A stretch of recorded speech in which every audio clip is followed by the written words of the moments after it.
কিছু করা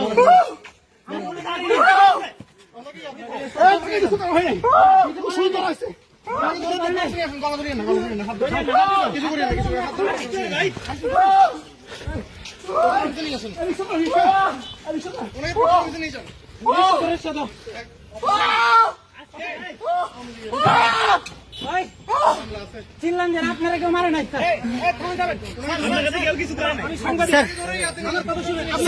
ছিল না। আপনি পরীক্ষা শেষ হয় নাই 12টা বাজতে, আপনি কেন বের হলেন? স্যার পরীক্ষার কেন্দ্র থেকে আপনি বের হয়ে এদিকে দৌড়ে আসার কারণটা কি একটু বলবেন স্যার?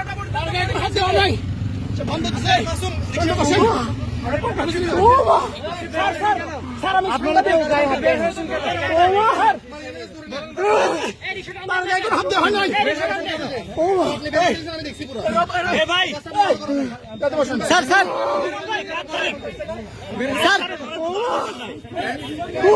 স্যার আপনি পরীক্ষার কেন্দ্র থেকে বের হওয়ার কারণটা একটু বলবেন স্যার? স্যার